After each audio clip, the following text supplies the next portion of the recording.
Dear students, we have seen section 1 in the previous video. Now in this video, we are going to see section 2 of the supplementary reader, the 3 questions. Shall we see this lesson? King உடைய 3 questions-க்கு என்ன answers அப்படிங்கிறத நம்ம இந்த செக்ஷன்ல நம்ம learn பண்ண போறோம். So அது இன்ட்ரஸ்டிங்கான ஒரு ஸ்டோரியா நமக்கு இதுல கொடுத்திருக்காங்க. The king turned round and saw a bearded man come running out of the wood. The man held his hands pressed against his stomach, and blood was flowing from under them. When he reached the king, he fell fainting on the ground. Moaning feebly, the king and the hermit unfastened the man's clothing. Meaning என்ன அப்படின்னு பார்த்தோம்னா, காட்டுக்குள்ள இருந்து பார்த்தீங்கன்னா bearded man அப்படின்னா தாடி வச்சு ஒருத்தர் ஓடி வராரு. ஸோ அவர் எப்படி ஓடி வராரு அப்படின்னா, அவரோட வயிறு, ஸ்டொமக் மீன்ஸ் வயிறு, அதை 2 கையாலையும் நல்லா அப்படியே அழுத்தி பிடிச்சிட்டு ஓடி வராரு. அவரோட வயிற்றுல இருந்து என்ன வருது அப்படின்னா ரத்தம், பிளட் மீன்ஸ் ரத்தம் அப்படி கொட்டுது.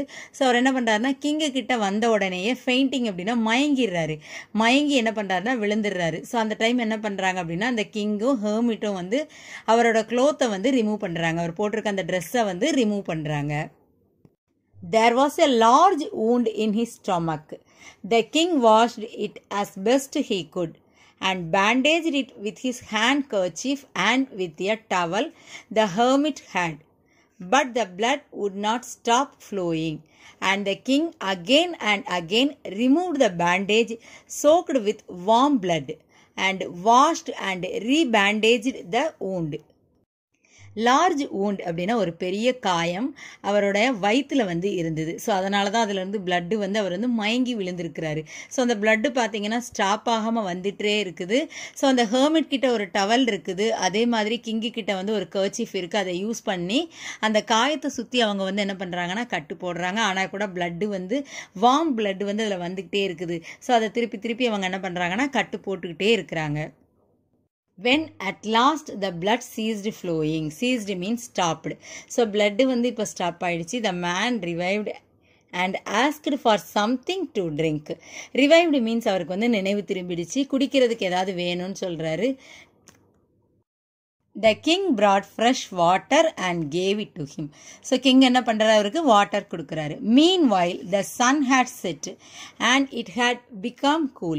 So அந்த டைம் பாத்தீங்கன்னா சூரியன் மறைஞ்சிடுச்சு, அந்த பிளேஸே ரொம்ப கூலா இருக்குது. So the king with the hermit's help carried the wounded man into the hut and laid him on the bed. கிங்கும் ஹெர்மிட்டும் சேர்ந்து அந்த காயப்பட்ட மேன் என்ன பண்றாங்க அப்படின்னா ஹட்டுக்கு கூட்டிட்டு போய் அங்க இருக்கிற பெட்ல படுக்க வைக்கிறாங்க. Lying on the bed, the man closed his eyes and was quiet. But the king was so tired from his walk and from the work he had done that he crouched down on the threshold and also fell asleep, so soundly that he slept all through the short summer night. So பெட்ல படுக்க வச்ச உடனே அந்த man என்ன பண்றாருன்னா அமைதியா கண்ணை மூடி படுத்துடுறாரு. பட் கிங்குக்கு பாத்தீங்கன்னா ரொம்ப அவருடைய அந்த ஒர்க்குனால அவர் ரொம்ப டயர்ட் ஆயிடுறாரு. த்ரெஷோல்ட் அப்படின்னா என்ட்ரன்ஸ், அந்த என்ட்ரன்ஸ்லேயே பாத்தீங்கன்னா அவர் அப்படியே பெண்ட் ஆகி அப்படியே படுத்துடுறாரு. ரொம்ப டீப் ஸ்லீப்புக்கு போயிடுறாரு. அந்த டைம் பார்த்தோம் அப்படின்னா ரொம்ப சம்மர் நைட்டா இருக்குது. பட் அவருடைய டயர்ட்னால அவர் அப்படியே தூங்கிடுறாரு. When he awoke in the morning, it was long before he could remember where he was or who was the strange bearded man lying on the bed and gazing intently at him with shining eyes. காலையில பாத்தீங்கன்னா எந்திரிச்சதுக்கு அப்புறம் மன்னருக்கு தான் எங்க இருக்கிறோம் அப்படிங்கறத ஞாபகப்படுத்திக்கிறதுக்கே கொஞ்சம் time ஆச்சுது. அதே மாதிரி ஒரு வித்தியாசமான தாடி வச்சு ஒரு மனுஷர் அங்க படுத்து அவரை பாக்குறதையும் அவர் பார்த்துட்டு இருக்கிறாரு. Forgive me, said the bearded man in a weak voice, when he saw that the king was awake and was looking at him. அந்த கிங் அந்த bearded man பாக்குறாருன்னு தெரிஞ்ச உடனே அவர் என்ன சொல்றாருன்னா, forgive me, என்ன மன்னிச்சுக்கோங்க அப்படின்னு வீக்கான ஒரு வாய்ஸ்ல சொல்றாரு. I do not know you and have nothing to forgive for you, said the king. King என்ன சொல்றாரு, எனக்கு நீ யாருன்னே தெரியாது, சோ மன்னிக்கிறதுக்கு இதுல ஒண்ணுமே இல்லையே அப்படின்னு சொல்லி கிங் சொல்றாரு. You do not know me, but I know you. அந்த மேன் என்ன சொல்றாருன்னா, bearded man மன்னரை பார்த்து, உங்களுக்கு என்ன தெரியாது, ஆனா எனக்கு உங்களுக்கு தெரியும். I am that enemy of yours who swore to revenge himself on you. Revenge means என்னன்னா பழி தீக்கிறதுக்கு.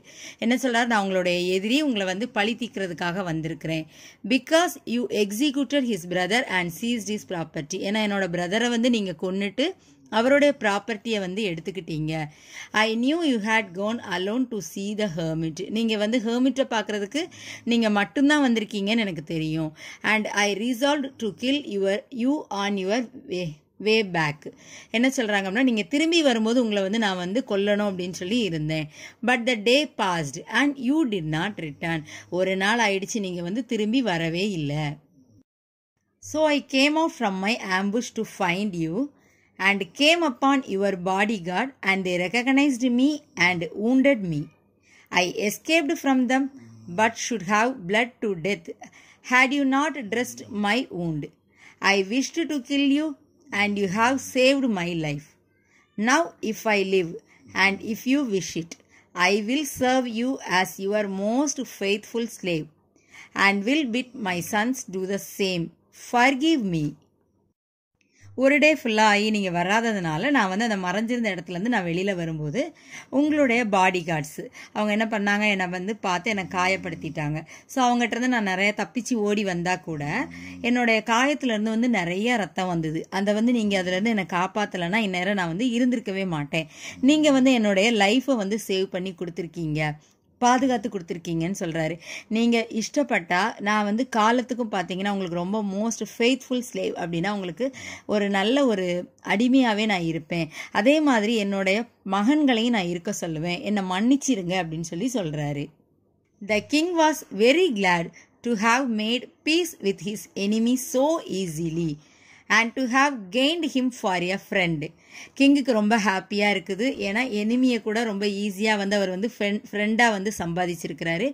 And he not only forgave him, மன்னிச்சதோட மட்டும் இல்லாமல், but said he would send his servants and his own physician to attend him and promised to restore his property. அது மட்டும் இல்லாமல் அவர் என்ன பண்ணுறாரு, அவரோட சர்வன்ட்ஸ் எல்லாம் வந்து பார்த்தீங்கன்னா அவருக்கு ஹெல்ப்புக்கு அனுப்புகிறாரு. அதே மாதிரி டாக்டரை கூட பார்த்தீங்கன்னா அவருடைய அந்த காயம் ஆறுறதுக்காக ஹெல்ப் பண்ணுறதுக்கு அனுப்புகிறாரு. ஸோ அவர்கிட்ட இருந்து எடுத்த அந்த ப்ராப்பர்ட்டிஸ் எல்லாம் திருப்பி கொடுக்குறேன் அப்படின்னு சொல்லி கிங் வந்து சொல்கிறாரு. Having taken leave of the wounded man, the king went out into the porch and looked around for the hermit. So அந்த wounded man கிளம்புனதுக்கு அப்புறம் கிங் வந்து போர்ச் அப்படின்னா வராண்டா, அந்த வராண்டாவில் போய் அங்கே வந்து உட்காந்து அவர் வந்து ஹெர்மிட்டை வந்து பார்க்குறாரு. Before going away he wished once more to beg and answer to the questions he had put. So அங்கேருந்து கிளம்புறதுக்கு முன்னாடி அவர் என்ன நினைக்கிறாருன்னா, அவருக்கான அந்த 3 கொஸ்டினுக்கான ஆன்சர் தெரியணும்னு கிங் நினைக்கிறாரு. The hermit was outside on his knees sowing seeds in the beds that had been dug the day before. Hermit என்ன பண்ணுறாருன்னா வெளியில் இருக்கிறாரு. அவர் வந்து அந்த பிளேஸில் வந்து தோண்டுனாங்க இல்லையா முந்தின நாள், அதில் வந்து சீட்ஸ் வந்து விதைச்சிட்டு இருக்கிறாரு. The king approached him and said, for the last time I pray you to answer my questions, wise man. King என்ன சொல்கிறாரு, நான் லாஸ்ட் டைமாக கேட்குறேன், அதாவது கடைசி தடவையாக கேட்குறேன், என்னோட கொஸ்டின்ஸ்க்கு ஆன்சர் பண்ணுங்கன்னு கேட்குறாரு. You have already been answered, said the hermit, still crouching on his thin legs and looking up at the king who stood before him. என்ன சொல்கிறாரு, ஏற்கனவே உங்கள் கொஸ்டின்ஸ்க்கு வந்து ஆன்சர் கிடச்சிருச்சு அப்படின்னு சொல்லி அந்த ஹெர்மிட் வந்து சொல்கிறாரு. How answered? What do you mean? asked the king. என்ன ஆன்சர், இதுக்கான அர்த்தம் என்ன அப்படின்னு சொல்லி கிங் வந்து கேட்குறாரு. Do you not see? replied the hermit. If you had not pitied my weakness yesterday and had not dug these beds for me, but had gone your way, that man would have attacked you, and you would have repented of not having stayed with me. So the most important time was when you were digging the beds, and I was the most important man, and to do me good was your most important business. Hermit வந்து என்ன கேட்குறாருன்னா, நீ வந்து பார்க்கலையா, yesterday வந்து நீ வந்து பாவப்பட்டு என்னோட வீக்னஸ்க்காக எனக்கு வந்து ஹெல்ப் பண்ண இல்லையா, ஸோ அதனால தான் இங்கே நீ ஸ்டே பண்ணுற மாதிரி ஆயிடுச்சு. அப்படி நீ போயிருந்த அப்படின்னா அந்த மேன் உன்னை அட்டாக் பண்ணியிருப்பாங்க. ஸோ அந்த டைம் நீ வந்து ஃபீல் பண்ணியிருப்ப இல்லையா, அங்கேயே நம்ம ஸ்டே பண்ணியிருக்கலான்னு. ஸோ உன்னோட மோஸ்ட் இம்பார்ட்டன்ட் டைம் என்னவா இருக்குது அப்படின்னா when you are ticking the bets. அதே மாதிரி இம்பார்ட்டன்ட் மேன் அப்படின்னா அது யாருன்னா அதில் ஹெர்மிட் அப்படின்னு வந்து சொல்கிறாரு. ஸோ நெக்ஸ்ட் வந்து Afterwards, when that man ran to us, the most important time was when you were attending to him. For if you had not bound up his wounds, he would have died without having made peace with you. So he was the most important man, and what you did for him was your most important business அப்படின்னு சொல்கிறாரு. என்ன சொல்கிறாருன்னா, அந்த மனுஷன் வந்து நம்மக்கிட்ட வந்திருக்கும் போது அவரை நம்ம கவனித்தது தான் முக்கியமான நேரம். இதை நம்ம செய்யாமல் இருக்கும்போது அவரோட காயம் வந்து ஆறாமல் இருந்திருக்கும் இல்லையா. ஸோ அவர் வந்து சமாதானம் செய்யாமலே வந்து இறந்திருப்பார். ஸோ அப்போது இப்போ இதை நம்ம கன்வின்ஸ் பண்ணதுனால அவர் தான் நமக்கு இம்பார்ட்டண்ட்டான ஒரு பர்சன். ஸோ இவர் செய்யக்கூடிய இந்த ஜாப் இருக்கு இல்லையா, அந்த பணி, அது வந்து ஒரு ரொம்ப முக்கியமானது அப்படின்னு சொல்கிறாரு. இம்பார்ட்டண்ட் டைம் என்ன அப்படின்னா ப்ரெசண்ட். ஸோ அதே மாதிரி இம்பார்ட்டண்ட் பர்சன் அப்படின்னா நம்ம கூட இருக்கக்கூடிய பர்சன்ஸ் சொல்லுவோம். இம்பார்ட்டண்ட் பிஸ்னஸ் அப்படின்னா என்னென்னா நம்ம அடுத்தவங்களுக்கு பண்ணக்கூடிய நல்ல விஷயங்கள் வந்து. And the next one is true or false. First question, the bearded man was an enemy of the king. True. The king and the hermit refused to help the wounded man. False. The wounded man asked for the king's forgiveness. True. The king promised to restore the property of the bearded man. This one also true. True or false எழுதுறச்சே கொஸ்டினை பார்த்தீங்கன்னா கிளியராக read பண்ணோம் அப்படின்னாலே நமக்கு அதுக்கான meaning வந்து understand ஆகும். ஸோ இதில் மார்க்ஸ் வந்து ஈஸியாக ஸ்கோர் பண்ணலாம். And the next one is match the words. So நம்ம மீனிங்ஸ் பார்த்து எக்ஸாக்டாக என்ன பண்ண போகிறோம்னா மேட்ச் பண்ண போகிறோம். ஃபிசிஷியன் அப்படின்னா என்ன சொல்லுவோம், medical practitioner. And the next one என்ன இருக்குது, ரீஸ்டோர். ரீஸ்டோர் அப்படின்னா என்ன சொல்லுவோம், bring back. And the next one repent. And answer is regret. Ambush அப்படின்னா என்ன சொல்லுவோம், surprise attack. Next we will see the question and answers.